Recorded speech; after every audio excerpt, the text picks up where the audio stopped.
हमारे नायक का नाम सुप है। It wasn't hard to understand कि मैं देहांतरित हो चुका था। शायद यह थोड़ा ट्रेजिक भी था।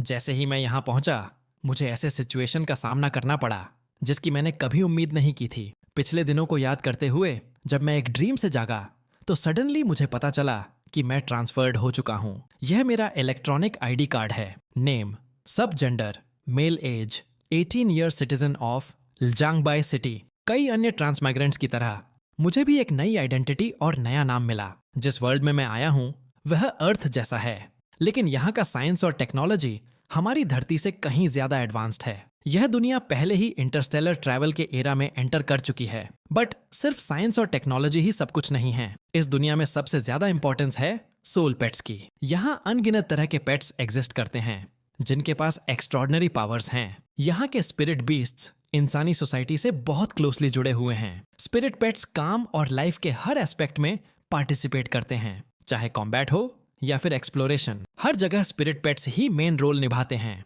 इन स्पिरिट पेट्स को ट्रेन करना स्पिरिट पेट मास्टर्स की जिम्मेदारी होती है, जिन्हें लोग बीस्ट ट्रेनर्स भी कहते हैं। यहाँ तक कि किसी पावरफुल नेशन की स्टेटस भी उसके स्पिरिट पेट्स की स्ट्रेंथ पर डिपेंड करती है। इसका मतलब साफ है, यह वर्ल्ड स्पिरिट पेट्स की स्ट्रेटजी से चलता है। अगर यह दुनिया स्ट्रॉन्ग को रिस्पेक्ट देती है तो मुझे भी सर्वाइवल और अच्छा लाइफ जीने के लिए स्ट्रॉन्ग बनना ही होगा। और स्ट्रॉन्ग बनने के लिए मुझे एक प्रॉपर प्लान बनाना पड़ेगा, स्टेप बाय स्टेप। सबसे पहले मुझे अपनी करंट सिचुएशन को पूरी तरह समझना होगा। अब से मैं सूपिंग हूँ। सूपिंग की चीजें ही मेरी चीजें हैं। अ गुड स्टार्टिंग पॉइंट बहुत जरूरी है। तभी अचानक मैंने एक आवाज सुनी। दरवाजे पर नॉक हुआ और मैं उसे ओपन करने चला गया। नहीं, ये तो वो लेजी वर्म है। तुम इतनी सुबह उठ भी सकते हो? कहीं मैंने भूत तो नहीं देख लिया? रूम में रखी फोटो को देखकर मैंने गेस किया कि यह लड़की ओरिजिनल ओनर की यंगर सिस्टर होगी। वो काफी क्यूट लग रही थी, लेकिन उसकी छाती पर लगे बैज ने मेरा ध्यान खींच लिया। मेरी नजरें टिकते ही वो गुस्सा हो गई और सीधे मुझे पंच कर दिया। क्या गंदे ख्यालात सोच रहा है तू? अभी मिसअंडरस्टैंडिंग है। कॉफ कॉफ, मैंने जल्दी से कहा। लेकिन सीरियसली, ये कैसी गर्ल है? उसके हाथ तो एकदम ऑक्स जैसे स्ट्रांग हैं। उस पंच ने ऑलमोस्ट मेरी सांस ही खींच ली। उसने गुस्से में कहा, तू पहले से ही एक स्पिरिट पेट मास्टर है, फीनिक्स माउंटेन एकेडमी का first year spirit pet master. और सुन ले सूपिंग, कुछ भी बेवकूफी करने के बारे में सोचना भी मत लग रहा था कि ओरिजिनल ओनर और उसकी यंगर सिस्टर के बीच रिलेशन बहुत अच्छा नहीं था। उसका ओल्डर ब्रदर होना ही जैसे उसे खटक रहा था। आखिर तुझसे और क्या क्या उम्मीद की जा सकती है? क्या ओरिजिनल ओनर वाकई इतना स्कमी ओल्डर ब्रदर था?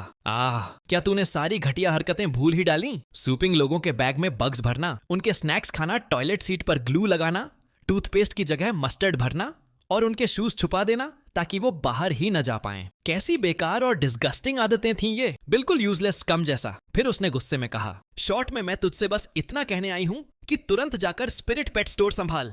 तेरे कस्टमर्स बार बार कॉल कर रहे हैं और मेरे पास आकर तमाशा कर रहे हैं। आज ही जाकर डील कर, नहीं तो मैं तुझे छोड़ूंगी नहीं।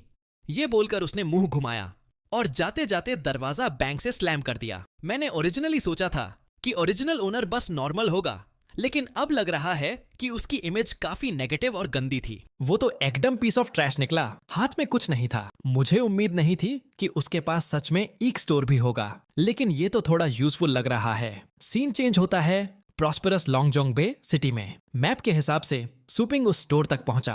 वो स्टोर पुराना और बिल्कुल टूटा फूटा था। मैंने सोचा बस थोड़ा सा रिपेयर कर दूं और फिर नॉर्मल बिजनेस शुरू हो जाएगा। लेकिन डोर इतना रस्टी, डस्टी और कॉबवेब्स से भरा था कि जब मैंने खोलने की कोशिश की तो आधा ही खुला और अटक गया। जैसे ही मैंने सिर अंदर डाला, सामने का सीन देखकर दिमाग घूम गया। एक स्टूपिड डॉग अंदर पॉटी कर रहा था और ऊपर से उसके चेहरे पर ऐसा एक्सप्रेशन था जैसे मुझे हाई जज कर रहा हो। तू मुझे डाउन देख रहा है बेवकूफ कुत्ता? रात को तुझे चिली पेपर्स के साथ स्टर फ्राई बना दूंगा। मैं स्लीव्स चढ़ा ही रहा था। तू बेवकूफ डॉग। अचानक मेरी पीठ पर किसी ने जोरदार किक मारी और मैं गोल गोल उड़ते हुए जाकर गिर पड़ा। सूपिंग घबराकर बोला, तुम कौन हो? वो आदमी सीधे स्टोर के अंदर घुस आया, सुइंग का पुराना रस्टी दरवाजा पूरी तरह धकेलते हुए। अरे, क्या तू अपने नए कस्टमर्स को इतनी जल्दी भूल गया? मैं यहाँ पूरा 1 हफ्ता से बैठा हूँ तेरे इंतजार में। मेरे मन में सवाल उठा, क्या ये दुश्मन है? वो बोला, 3 दिन, पूरे 3 दिन हो गए। मैंने अपना ब्लैक गेल पैंथर तेरे पास छोड़ दिया था ताकि तू इसे अच्छे से रेज और टेक केयर कर सके, लेकिन तूने इसे 10 फीमेल लायंस के साथ बंद कर दिया। पता है उन 3 दिनों में इस बेचारे ने क्या क्या सहा है? तुझे जरा भी अंदाजा है कि उनके तरीके कितने क्रूअल होते हैं? मैंने झट से माफी मांगी। सॉरी, मैं इसकी पूरी रिस्पॉन्सिबिलिटी लेता हूँ। तुम्हारे स्पिरिट पेट की देखभाल अब मैं फ्री में करूंगा, बिना एक भी कॉइन लिए। हे भगवान, ये ओरिजिनल ओनर तो वाकई बहुत ही केयरलेस निकला। क्या मुझे सच में इसकी मीजली रेपुटेशन की परवाह करनी चाहिए? मनी ब्लैक गेल पैंथर जैसे दिखा दे कि तेरी असली पावर क्या है। उसकी क्लॉज इतनी शार्प थी कि आसानी से ईंट पत्थर तक चीर सकती थी, लेकिन क्लॉज उसकी सबसे डेंजरस वेपन नहीं थी। उसका मेन अटैक था उसकी पूंछ पर मौजूद शार्प हुक। वो हुक सीधे सूपिंग की गर्दन की तरफ निशाना साध रहा था। सूपिंग ने पूरी ताकत से ब्लॉक करने की कोशिश की। Damn it! आखिर ओरिजिनल ओनर ने किस तरह के खतरनाक आदमी को प्रोवोक कर दिया था? क्या कोई बात कामली डिस्कस नहीं की जा सकती? सर, क्यों ना हम बैठकर बात कर लें, उसने जल्दी से कहा। ऐसा करो, मैं तुम्हें 3 गुना कॉम्पेंसेशन दूंगा, तुम्हारे सारे नुकसान की भरपाई कर दूंगा। लेकिन वो आदमी हंस पड़ा। कॉम्पेंसेट? तूने मेरे मेन बैटल स्पिरिट पेट को एकदम लिस्टलेस बेयर जैसा बना दिया है। अब बता, तू उसकी भरपाई आखिर किससे करेगा? फिर अचानक उस आदमी का चेहरा पूरी तरह बदल गया। तभी उस आदमी को याद आया कि ब्लैक गेल पैंथर ने हाल ही में एक नया मूव सीखा है। वो जोर से चिल्लाया, ब्लैक गेल पैंथर अपना नया स्किल इस्तेमाल कर इस स्टोर को उड़ा दे, अपनी खोई हुई प्रेस्टीज वापस पा, और मत भूल तेरे अंदर व्हाइट ड्रैगन ब्लड लाइन बह रही है। अगले ही पल उसके मुंह से तेज रोशनी निकली, इतनी ब्राइट कि आंखें चौंधिया गईं। ये पागल इंसान इतना पावरफुल कैसे है? और एक काला डॉग, उसके अंदर व्हाइट ड्रैगन की ब्लड लाइन कैसे हो सकती है? स्काई पियर्सिंग गेल ब्लास्ट। मेरे दिल में डर भर गया। क्या मैं ट्रांसमाइग्रेट होकर यहाँ आने के तुरंत बाद ही मरने वाला हूँ? क्या मैं इतना वीक हूँ कि मेरे पास खुद का स्पिरिट पेट भी नहीं है? जैसे मेरी बातें आसमान तक पहुंच गई हों। अचानक एक बिजली लाइटनिंग आकर सीधा सुइंग पर गिरी। फिर सब कुछ रुक गया। समय मानो फ्रीज हो गया। ब्लैक डॉग और उसका ओनर एक झटके में स्टोन स्टैच्यूज में बदल गए। अचानक एक आवाज गूंजी, system appeared, suitable target detected, beginning binding contract. मेरी आंखें चमक उठीं। फाइनली मेरा गोल्डन फिंगर आ ही गया। यही तो होना चाहिए एक ट्रांसमाइग्रेटर के लिए। लेकिन अगले ही पल सिस्टम ने कहा, binding with the tiny shack pet store. Damn it! Store से क्यों बाइंड कर रहा है? सिस्टम की वॉइस जारी रही, host bound to the super pet system. सूपिंग तभी एक हल्की चमक मेरे शरीर में समा गई। अब से होस्ट का शरीर सुपर गॉड सिस्टम से जुड़ा है। स्टोर के साथ बाइंडिंग पूरी। होस्ट को डैमेज इम्यूनिटी प्रदान की जाती है। अब किसी भी प्रकार का अटैक तुम पर प्रभावी नहीं होगा। मैं हैरान रह गया। मतलब अब कोई अटैक मुझ पर असर ही नहीं करेगा। तो क्या मैं इनविंसिबल हो गया हूँ? लेकिन सिस्टम ने तुरंत जोड़ा, बाइंडिंग टारगेट है टाइनी शैक पेट स्टोर, और हाँ, स्टोर का ओनर भी साथ में बाउंड होगा। मैंने माथा पकड़ लिया। अरे भाई, थोड़ा और नॉर्मल सिस्टम नहीं मिल सकता था क्या? Installation complete. सिस्टम की आवाज गायब हुई और फिर समय दोबारा चल पड़ा। ब्लैक डॉग का ओनर चिल्लाया, ब्लैक गेल पैंथर, जल्दी से वो अटैक अनलीश कर। जैसे ही वो पैंथर अपना मुंह वाइड ओपन करके स्किल छोड़ने वाला था, सूपिंग सीधे आगे बढ़ा और उसका मुंह पकड़कर कसकर बंद कर दिया। गंभीर चेहरे से सूपिंग बोला, मेरे स्टोर के साथ तू क्या करने वाला था? उसकी आंखों में ठंडापन था। जितनी एनर्जी तूने मुंह में गैदर की है, उसे जल्दी से निगल जा। अगले ही पल वो पैंथर एकदम ओबीडियंट पपी की तरह जमीन पर लेट गया, मानो उसने कभी गुर्राना सीखा ही ना हो। सूपिंग अब वो कमजोर और डरा सहमा इंसान नहीं रहा। वो सीधा खड़ा हुआ और ऊंची आवाज में बोला, सर, क्या आपको मेरी स्टोर की सर्विसेज से कोई शिकायत है? ब्लैक डॉग का ओनर अब उतना एरोगेंट नहीं लग रहा था, क्योंकि उसने कभी सोचा भी नहीं था कि कोई आदमी उसके ब्लैक गेल पैंथर की अल्टीमेट मूव को इस तरह ब्लॉक कर सकता है। बारे हैंड से उस आदमी की आंखें फैल गईं। मैंने यहाँ कभी ऐसा मास्टर नहीं देखा। वो हकलाने लगा, नो, कोई सवाल नहीं है मेरे पास। सूपिंग ने मुस्कुराकर कहा, अच्छा है, तो फिर ब्लैक गेल पैंथर को कुछ और दिनों के लिए मेरे स्टोर में छोड़ दो। मैं इसका अच्छी तरह ख्याल रखूंगा। उस आदमी को लगा कि कहीं सूपिंग अब उसे चुप न करा दे। डर के मारे वो और उसका डॉग दोनों वहां से तेजी से भाग निकले। सूपिंग थोड़ी हैरानी में सोचने लगा, मैं सच में इतना स्केरी हूँ क्या? खैर, क्राइसिस सक्सेसफुली रिजॉल्व हो गया और स्टोर सुरक्षित बच गया। तभी सिस्टम ने अनाउंसमेंट किया, रिवॉर्ड ग्रांटेड। होस्ट को स्टोर रेनोवेट करने का एक मौका दिया जाता है। सूपिंग ने बिना देर किए रिवॉर्ड इस्तेमाल कर लिया। वो मुस्कुरा उठा, वाह, सोचा भी नहीं था कि ये सिस्टम इतना थॉटफुल होगा। तभी अचानक एक तेज हवा का झोंका स्टोर के अंदर से गुजरा। पल भर में स्टोर बिल्कुल नया लगने लगा। ग्रेनाइट फ्लोर इतना साफ था कि उसमें चमक दिखाई दे रही थी। ये तो सचमुच न्यू ईरा जैसा है। सिस्टम वाकई औसम है, सूपिंग ने उत्साह से कहा। तभी उसकी नजर एक रूम पर पड़ी। उसने दरवाजा खोला और अंदर देखा। वहां 2 पेट्स सो रहे थे, एक सफेद और दूसरा भूरा। ध्यान से देखने पर पता चला कि वो दोनों एक्चुअली एक पेट केज में थे, लेकिन केज उनसे छोटा क्यों दिख रहा था? सिस्टम ने तुरंत समझाया, ये एक पेट नर्चरिंग स्लॉट है।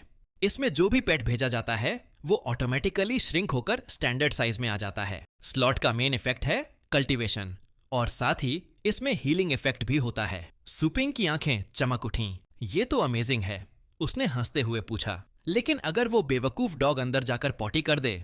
तो सिस्टम ने काम वॉइस में कहा, होस्ट चिंता मत करो, नर्चरिंग स्लॉट में जो पेट्स कल्टीवेट हो रहे होते हैं उन्हें भूख प्यास या एक्सक्रीशन की जरूरत नहीं पड़ती। सुपिंग ने केज की तरफ देखा, तो ये दोनों पेट्स कहाँ से आए हैं? सुपिंग के सवाल सुनते ही सिस्टम ने नोटिफिकेशन भेजा, congratulations host, main quest activate हो चुका है। कृपया एक पेट चुनें और उसे कम से कम लेवल 3 या उससे ऊपर तक नर्चर करें। ऑप्शंस, एक मून चेसिंग डॉग, 2 थंडरलाइट रैट। सुपिंग चौंक गया। क्या यहाँ तक कि मेन क्वेस्ट भी खुद से एक्टिवेट नहीं होता? मतलब जब तक मैं पूछूंगा ही नहीं तब तक सिस्टम मुझे बताएगा भी नहीं। पक्का ये सिस्टम उतना रिलायबल नहीं है। उसने थोड़ी देर सोचकर कहा, डॉग्स के बारे में मेरी पहले से अच्छी इंप्रेशन नहीं है, तो मैं चूज करूंगा थंडरलाइट रैट। तुरंत सिस्टम ने पेट की जानकारी डिस्प्ले की। नेम थंडरलाइट रैट लेवल, एक टाइप एलिमेंटल, पेट लाइटनिंग कॉम्बैट पावर लेवल एक स्किल एडोरेबल। सुपिंग ने माथा पकड़ लिया। तो मतलब ये तो एकदम नॉर्मल सा बीस्ट निकला, कुछ भी खास नहीं। असल में इस पेट को सिर्फ व्यूइंग पेट माना जाता है, और मानना पड़ेगा ये रैट सच में बहुत क्यूट दिखता है।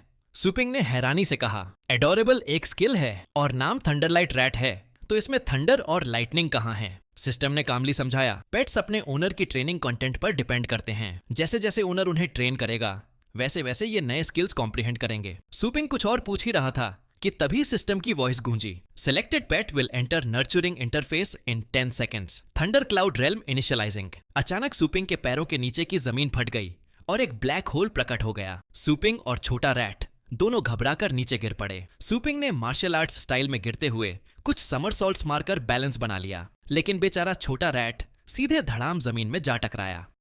सुपिंग ने जब नर्चरिंग बेस देखा तो उसकी आंखों पर भरोसा नहीं हुआ। ये तो थंडर क्लाउड सी रेल्म है वो और रैट दोनों अंदर की ओर बढ़े। कुछ दूर चलने के बाद उनके सामने एक बहुत ही विशाल ट्री आया। सुपिंग ने सोचा, अगर ये पेड़ इतना बड़ा है तो यहाँ रहने वाले क्रीचर्स कितने विशाल होंगे। सिस्टम ने आगे समझाना शुरू किया, थंडर क्लाउड सी रेल्म यानी अनगिनत प्राचीन डिवाइन बीस्ट्स का जन्म स्थान। यहाँ लाइटनिंग एलिमेंट बहुत अबंडेंट है, जो लाइटनिंग टाइप पेट्स की कल्टीवेशन के लिए परफेक्ट है। यहाँ पर 100 मीटर से छोटे जायंट बीस्ट्स मिलने की प्रोबेबिलिटी हाई है। 1000 मीटर के विशाल बीस्ट्स मिलने की संभावना भी हाई है, लेकिन उससे भी बड़े बीस्ट्स मिलने की प्रोबेबिलिटी बहुत लो है। थंडर क्लाउड सी रेल्म में 10,000 मीटर या उससे भी बड़े जायंट बीस्ट से सामना होना एक्सट्रीमली लो प्रोबेबिलिटी मानी जाती है। लेकिन फिर भी ये सो कॉल्ड न्यूबी एरिया काफ़ी डरावना था। 100 मीटर के बीस्ट्स का सामना होने का चांस बहुत हाई था, लेकिन हर जगह ज़रूरी नहीं। जहाँ तक 10,000 मीटर से बड़े बीस्ट्स का सवाल है, वो ऑलमोस्ट रेयर ही होते हैं। सुइंग बहुत एक्साइटेड हो गया और सोचा, ये तो बस डराने की बातें हैं। लेकिन उसी पल एक 10,000 मीटर से भी बड़ा बीस्ट उसके सिर के ऊपर से उड़ता हुआ निकल गया। हे भगवान, ये तो जिंदगी का पहला बड़ा शौक है। फिर अचानक बीस्ट किंग ने एक जबरदस्त मूव छोड़ा। System host has died. Sewing घबराकर चिल्लाया, ये अभी क्या हुआ? क्या मैं सच में मर गया? सिस्टम ने रिप्लाई दिया, 0.73 सेकंड्स पहले होस्ट बीस्ट किंग के हाथों मारा गया। अब आप रेजरेक्शन स्पेस में हो, रिवाइवल का इंतजार कर रहे हो। वार्निंग, अगर मिशन टाइम पर पूरा नहीं हुआ तो होस्ट के पॉइंट्स कम कर दिए जाएंगे, और अगर डेडलाइन से पहले कल्टीवेशन एरिया छोड़ा तो भी पनिशमेंट मिलेगा। सिस्टम, अगर होस्ट के पॉइंट्स 60 से नीचे गए तो ये मिशन फेलियर माना जाएगा और उस हालत में होस्ट को डिलीट कर दिया जाएगा। सुइंग घबराकर बोला, अरे अरे सिस्टम, ये बात पहले क्यों नहीं बताई? अभी मेरे पास कितने पॉइंट्स हैं? सिस्टम, क्या तुम्हें ये स्क्रॉल बार दिख रहा है? इसे नीचे स्वाइप करो और तुम्हें मिशन के रिवॉर्ड्स और पनिशमेंट्स दिखाई देंगे। इसके अलावा तुम्हारे पॉइंट्स ऑलरेडी बहुत लो हैं, इसलिए तुम्हें अपने पॉइंट्स देखने का अधिकार नहीं है। सुइंग चिढ़कर बोला, डैम इट सिस्टम, तू मुझे बेवकूफ़ बना रहा है। क्या न्यूबी विलेज में बीस्ट किंग रहने का क्या मतलब? एनकाउंटर होना तो लो प्रोबेबिलिटी इवेंट होना चाहिए था। सिस्टम, कामली होस्ट को चाहिए कि पहले सूटेबल प्रे फाइंड करे और उसे किल करे। इसके अलावा होस्ट की परसेप्शन एबिलिटी बहुत लो है। सजेशन है कि आप अपने पेट के साथ एक टेम्पररी कॉन्ट्रैक्ट साइन करो। सुइंग, ठीक है, लेकिन पहले जल्दी रिवाइव तो कर मुझे। System host has been revived. System host successfully revived. अब टेम्पररी कॉन्ट्रैक्ट प्रोसेस शुरू हो रहा है। होस्ट की इमोशंस और परसेप्शंस थंडरलाइट रैट से लिंक हो गई हैं। अगर कोई असुविधा हो तो धीरे धीरे अडेप्ट कर लो। आपकी एडवेंचर के लिए शुभकामनाएं। आगे रास्ते में सुपिंग ने देखा, एक घोड़ा आराम से घास खा रहा था। उसने सोचा, ये तो अच्छा मौका है, लेकिन तभी उसने अपने पेट की फियरफुल फीलिंग्स महसूस की। लगता है यहाँ कुछ गड़बड़ है। अचानक ज़मीन हिली और एक विशालकाय जायंट सेंटीपीड बाहर निकला। उसने घोड़े को एक ही वार में आधा काट दिया। सूपिंग चौंक गया। ये तो 10 मीटर का बीस्ट है, लेसर पॉइजन सेंटीपीड, पर ये 100 मीटर तो नहीं है। चलो इसे मार गिराते हैं। उसने अपने पेट को कमांड दिया। थंडर लाइट, आगे बढ़ो, इसके गले पर हमला करो। थंडर लाइट रैट पूरी स्पीड से सेंटीपीड की ओर लपका और उसकी मोटी गर्दन पर काटने की कोशिश की, लेकिन वो ये नहीं जानता था कि सेंटीपीड की स्किन पर सुपर थिक आर्मर है। नतीजा, थंडर लाइट रैट बुरी तरह घायल हो गया और वहीं मर गया। थंडर लाइट रैट की मौत हेड ट्रॉमा की वजह से हुई थी, लेकिन उसी मोमेंट उसने एक नया स्किल कॉम्प्रिहेंड कर लिया।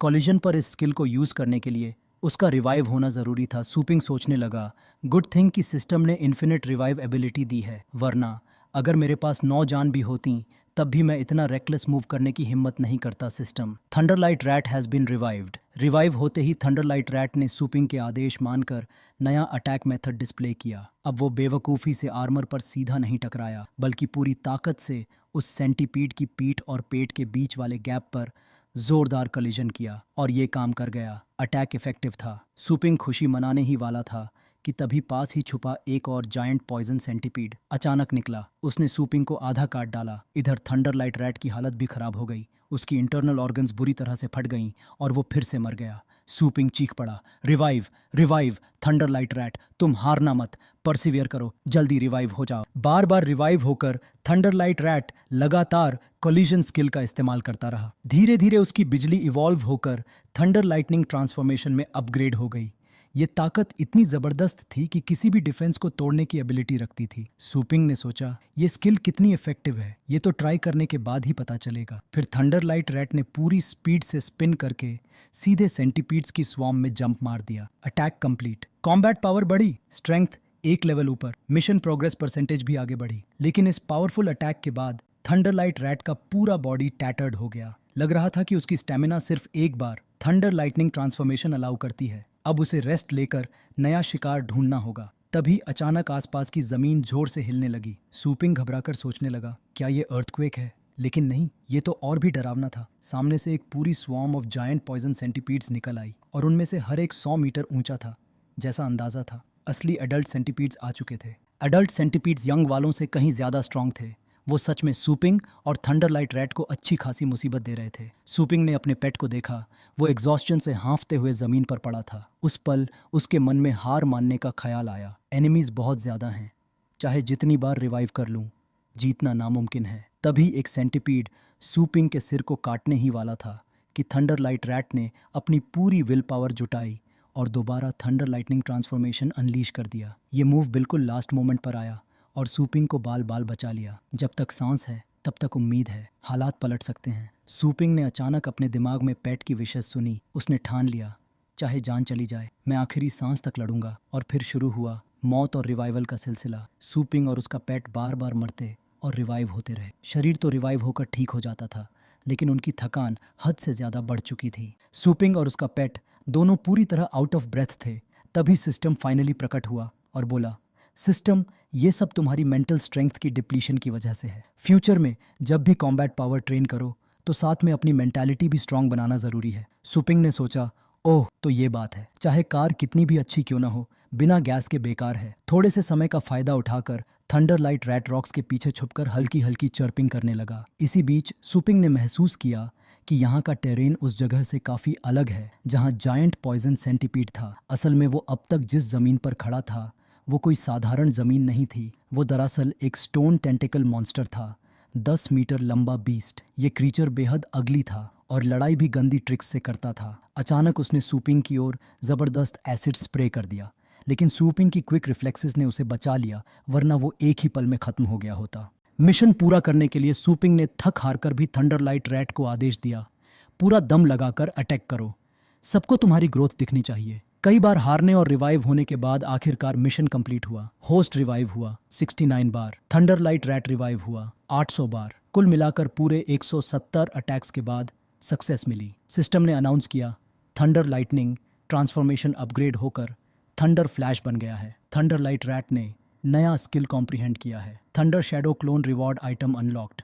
पेट अप्रेजल टेक्निक सिस्टम ने आगे समझाया। एलिमेंट्री थंडर फ्लैश और thunder shadow clone legendary 10। Great lightning techniques का हिस्सा नहीं है। पेट स्किल्स को कॉम्बैट पावर के आधार पर 6 लेवल्स में डिवाइड किया जाता है। लेवल जितना हायर होगा, स्किल उतनी ही पावरफुल होगी। कुछ स्किल्स ऐसे होते हैं जो एंशिएंट टाइम्स से इनहेरिट हुए हैं, जिन्हें सीक्रेट टेक्निक्स कहा जाता है। लेकिन इन टेक्निक्स को सीखने का तरीका बहुत पहले खो चुका है।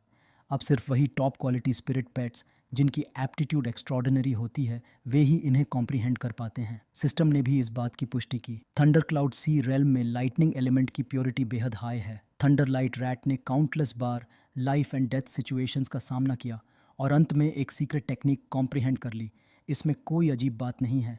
सूपिंग ने राहत की सांस ली। ओह, तो ये बात है। ठीक है, अब जल्दी से मुझे घर ले चलो। सिस्टम ने तुरंत कमांड दी। Closing order initiated. होस्ट और थंडर क्लाउड सी रेल्म के बीच का कनेक्शन तोड़ा जा रहा है। होस्ट और पेट के बीच टेम्पररी कॉन्ट्रैक्ट कैंसिल किया जा रहा है। Preparing to exit. सूपिंग के टेलीपोर्ट होते ही सीन बदल गया। लॉन्गहोंग बे सिटी के इनर सिटी में स्थित फीनिक्स माउंटेन एकेडमी में सालाना सिलेक्शन का फाइनल राउंड चल रहा था। यह स्पिरिट पेट बैटल टीम की अंतिम प्रतियोगिता थी। इसमें एकेडमी के स्टूडेंट्स आपस में भिड़ रहे थे। विनर को एक लेजेंडरी स्पिरिट पेट ग्रैंडमदर का डिसाइपल बनने का मौका मिलने वाला था। चारों ओर माहौल बहुत लाइवली था। भीड़ के बीच सिएनिंग, जो फीनिक्स माउंटेन की 3rd year spirit pet master थी, खड़ी होकर देख रही थी। शुरुआत में उसे लगा था कि क्वालिफाइंग राउंड्स आसान होंगे, लेकिन किस्मत ने उसका साथ नहीं दिया। पिछले 2 राउंड्स में उसका सामना ऐसे ओपोनेंट्स से हुआ जो चैंपियनशिप जीतने के प्रबल दावेदार थे, जंग जुआन और यीहियन। नतीजा यह हुआ कि उसे लगातार 2 बार हार झेलनी पड़ी। और अब सबसे बुरा ये था, इस फाइनल राउंड में उसका मुकाबला होने वाला था जोंगजी से। चेनिंग ने मन ही मन सोचा, वाई एम आई सो अनलकी। उसके पास इस वक्त सिर्फ 100 टूथ टाइगर था, जिसे अभी अभी ट्रीटमेंट मिला था। भले ही वो पूरी तरह ठीक नहीं हुआ था, लेकिन स्टेज पर लड़ने लायक था। काफ़ी सोचने के बाद उसने निश्चय किया कि वो जाकर थंडर लाइट रैट को वापस ले आएगी। भले ही उसकी शक्ति बहुत कम हो, लेकिन कम से कम उसके पास 2 स्पिरिट पेट्स तो होंगे, जिससे प्रतियोगिता में भाग लेने की एलिजिबिलिटी पूरी हो जाएगी। किसी भी हाल में वो हार मानने को तैयार नहीं थी। उसने ठान लिया कि चाहे रिस्क उठाना पड़े, 100 टूथ टाइगर को ही स्टेज पर भेजेगी। यही सोचते हुए वो पहुंच गई सूपिंग की स्पिरिट पेट स्टोर में। जब सूपिंग ने सुना कि वो थंडर लाइट रैट की मालिक है और उसे लेने आई है, तो उसके मन में हल्की सी उदासी छा गई। इसलिए उसने थोड़ा इरिटेट होकर जवाब दिया। सिएनिंग को लगा शायद ये इसलिए नाराज हैं क्योंकि वो तय समय से पहले पेट लेने आ गई है, जिससे प्रॉपर नर्चरिंग पूरी नहीं हो पाई। कुछ पैसे कमाने के बाद सूपिंग ने थंडर लाइट रैट को उठाया, उसे अपनी बाहों में लेकर प्यार से कहा, go home with your honor but don't forget me. Pet की असली मालिक सू यानिंग ने पेमेंट किया और वो पैसा अपने आप सिस्टम द्वारा एनर्जी में कन्वर्ट हो गया। तभी सिस्टम ने एक नया मिशन दिखाया। मिशन 7 दिन के अंदर अपनी खुद की एक पेट क्रिएट करो। Reward, spirit pet master skill book. Awakening fluid खरीद कर स्पिरिट पेट मास्टर बना जा सकता है। फेलियर, पॉइंट्स काट लिए जाएंगे। अगर पॉइंट्स बहुत कम हो गए तो होस्ट डिलीट कर दिया जाएगा। सिस्टम ने आगे समझाया, स्टोर अब होस्ट की कॉन्शियसनेस में एग्जिस्ट करेगा। फ्यूचर में अगर कुछ खरीदना है तो बस एक मंत्र, स्पेल बोलना होगा और स्टोर अपने आप खुल जाएगा। ये सुनकर सूपिंग ने तुरंत अवेकनिंग फ्लूइड खरीदने पर क्लिक किया, लेकिन जैसे ही देखा तो गुस्से से बोला, डैम सिस्टम, इतना एडवर्टाइज करता है पर सब लॉक्ड है। सिस्टम ने फिर रिस्ट्रिक्शन लगाया, अवेकनिंग फ्लूइड खरीद नहीं सकते, होस्ट के पास एनर्जी कम है। एनर्जी सिर्फ पैसों से मिलती है और सिस्टम उसे बदलता है 100 वेन रेशियो पर। सूपिंग ने अपनी घड़ी देखी, आज की अर्निंग से बस 1 पॉइंट बचा था। ये पॉइंट उसे थंडर लाइट रैट की नर्चरिंग फीस 180 रुपये से कन्वर्ट होकर मिला था। वो गुस्से में बड़बड़ाया, ये सरासर बकवास है। एक स्पिरिट पेट जिसने 10 महान सीक्रेट टेक्निक्स कॉम्प्रीहेंड कर ली हों, उसकी वैल्यू बस 100 पॉइंट्स। ये तो इंसल्ट है। उधर फीनिक्स माउंटेन एकेडमी के बैटल स्टेज पर फाइनल राउंड्स जारी थे। जॉन सियाओ का मैजिक ड्रैगन हाउंड ने सिर्फ एक ही मूव में सू यानिंग के 100 टूथ टाइगर को बुरी तरह घायल कर दिया। जॉन सियाओ भी तीसरे साल का स्टूडेंट था, लेकिन एकेडमी में उसे इलीट का दर्जा मिला हुआ था। शक्ति का फर्क शुरू से ही साफ था, इसलिए नतीजा भी तय था, हार। सू यानिंग की हार पहले से ही तय थी। उसका 100 टूथ टाइगर बुरी तरह घायल हो चुका था। असल में यानिंग भी एकेडमी की अच्छी प्रतिभाओं में से एक थी, लेकिन किस्मत ने उसका साथ नहीं दिया। पहले ही राउंड्स में उसे 2 बड़े एस प्लेयर्स यानी एकेडमी के एलीट्स से भिड़ना पड़ा। नतीजा ये हुआ कि उसके सभी स्पिरिट पेट्स गंभीर रूप से घायल हो गए। अब उसके जीतने की कोई उम्मीद नहीं बची थी। स्टेज के बाहर लाल बालों वाली एक लड़की ने टिप्पणी की, ये लड़की बहुत कम उम्र की है, हार की स्थिति को फेस करना नहीं जानती। अपनी ताकत बचाने के बजाय इतना रेकलेस फाइट करना ये बुद्धिमानी नहीं है। 2 और दर्शकों ने सिर हिलाते हुए कहा। बाहर से देखने वाले हमेशा साफ सोच सकते हैं, लेकिन जो अंदर होता है वो उलझ जाता है। असल में इस प्रतियोगिता का नतीजा उसके भविष्य से जुड़ा था। भले ही एक्सप्लोरेशन टीम में जगह पाने की उसकी योग्यता छिन गई हो, फिर भी उसे एक मौका मिल सकता था। इसीलिए इवन अगर जीतने की कोई संभावना नहीं थी, फिर भी सू यानिंग ने ठान लिया कि वह आखिरी दम तक पूरा जोर लगाएगी। अब बारी थी सू यानिंग की, क्या वो हार मान लेगी या आखिरी सांस तक लड़ाई करेगी। उसका 100 टूथ टाइगर पहले ही एक बार हार चुका था। हालांकि उसका इलाज हुआ था, लेकिन वो पूरी तरह रिकवर नहीं हुआ था। अब दोबारा चोट लगने से उसकी हालत और बिगड़ गई थी। जीत की उम्मीद लगभग शून्य। क्या वाकई उसका तीसरा साल फीनिक्स माउंटेन एकेडमी में इस तरह खत्म होगा? मंच पर खड़े जोंगजी जोर से हंसे। इतनी सी ताकत, मैजिक ड्रैगन हाउंड, इसे जल्दी खत्म कर दो। जैसे ही जोंगजी ने हमला किया, माहौल कांप उठा। उनका इरादा साफ था, टाइगर को पूरी तरह खत्म करने से पहले ही लड़ाई खत्म कर दे। भीड़ में खड़ी चियानिंग ने घबराकर चिल्लाया, मैं सरेंडर करती हूँ। रेफरी तुरंत आगे बढ़ा और मैच रोक दिया। रेफरी ने समय रहते दखल दिया और सू यानिंग की जान बचा ली। लेकिन मैच वो हार चुकी थी। स्पष्ट था, यानिंग का मन अंदर से हिल चुका था। अगली बारी में अब उसके पास सिर्फ एक ही स्पिरिट पेट बचा था, थंडर लाइट रैट। लेकिन मुश्किल ये थी कि स्पिरिट पेट स्टोर से लौटने के बाद से वो रैट तो बस जंक फूड कुतर रहा था। यानी क्या सचमुच वो स्टोर में जाकर बिगड़ गया है? सू यानिंग मन ही मन सोच रही थी, अगर 100 टूथ टाइगर तक हार गया तो ये छोटा रैट तो और भी आसानी से कुचला जाएगा। क्या मैं सचमुच इसे मंच पर भेजूं? इससे तो ये केवल घायल ही होगा।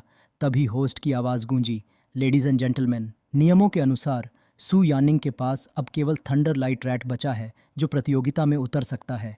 भीड़ में सन्नाटा छा गया।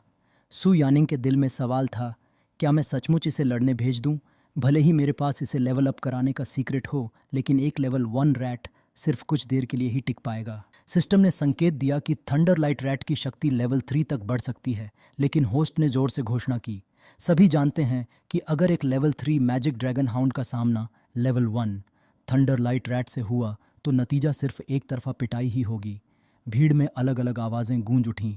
कुछ लोग हौसला बढ़ा रहे थे, सू यानिंग डर मत, कोशिश कर, शायद चमत्कार हो जाए। तो वहीं कुछ लोग ताने कस रहे थे, जॉन छियाओ का, डॉग तो रैट को खा जाएगा, नीचे उतर जाओ, सरेंडर कर दो। इन आवाज़ों के बीच सू यानिंग का मन भी डगमगाने लगा। शक्ति का अंतर बहुत बड़ा है। मैं थंडर लाइट रैट की जान यूं ही खतरे में नहीं डाल सकती। लगता है मुझे यहीं रुकना होगा। वो सरेंडर कहने ही वाली थी कि तभी थंडर लाइट रैट अचानक मंच पर कूद पड़ा। होस्ट ने तुरंत घोषणा की, मैच शुरू हो चुका है। इस समय जोंगजी के चेहरे पर घमंडी मुस्कान थी। बिना इजाजत स्टेज पर कूदने की हिम्मत। मैजिक ड्रैगन हाउंड, उस रैट को जलाकर राख कर दो। जैसे ही ड्रैगन हाउंड ने आग उगली, थंडर लाइट रैट ने खुद को संभाला और पलटवार करने की कोशिश की। लेकिन तभी सू यानिंग की आवाज़ गूंजी, जल्दी लाइटनिंग स्पीड से बचो। ओनर की आवाज़ ने उसकी पावर गैदरिंग तोड़ दी। वो अटैक चैनल ही नहीं कर पाया और अगले ही पल ड्रैगन हाउंड के कई फायरबॉल सीधा थंडर लाइट रैट पर बरस पड़े। जोंगजी ने मौका देखकर और जोर से हमला किया ताकि मैच तुरंत खत्म हो जाए। लेकिन सू यानिंग अभी भी अनजान थी कि थंडर लाइट रैट अपग्रेड हो चुका है। वो तो बस बार बार उसे पावर इकट्ठा करने और लाइटनिंग स्पीड से डॉज करने का आदेश देती रही। भीड़ में बैठे कुछ दर्शकों ने अचानक फुसफुसाते हुए कहा, रुको, थंडर लाइट रैट की चालों में कुछ अलग लग रहा है। भीड़ में अचानक हलचल मच गई। ये लाइटनिंग स्पीड इतनी तेज कैसे हो सकती है? अब तो मज़ा आने वाला है। थंडर लाइट रैट ने ड्रैगन हाउंड के फायरबॉल्स को चकमा देकर स्टेज पर बिजली की तरह दौड़ लगाई। फिर वो अपनी जगह पर लौट आया और अचानक उसके छोटे से शरीर से लेवल 7 लाइटनिंग स्किल फूट पड़ा। भारी गर्जना के साथ बिजली का प्रहार हुआ। मैजिक ड्रैगन हाउंड पल भर में रोस्टेड होकर मानो 7 कोर्स की फीस्ट बन गया। उसकी रिलीज्ड पावर इतनी ज़बरदस्त थी कि उसने ऑडियंस को बचाने वाली प्रोटेक्टिव बैरियर तक तोड़ डाली। पूरा स्टेडियम दंग रह गया। क्या एक level 1 thunder light rat level 7 skill चला सकता है? सचमुच नई पीढ़ी को हल्के में नहीं लेना चाहिए। ये शब्द थे वाइस प्रिंसिपल डोंग के। दूसरी तरफ जॉन्जी हक्का बक्का रह गया। अपने पेट की हालत देखकर वो अजीब सी हंसी हंसा और बड़बड़ाया, नहीं, ये तो मुमकिन ही नहीं है। तभी सिस्टम की कोल्ड आवाज़ गूंजी, विनर है सू यानिंग और उसका पेट थंडर लाइट रैट।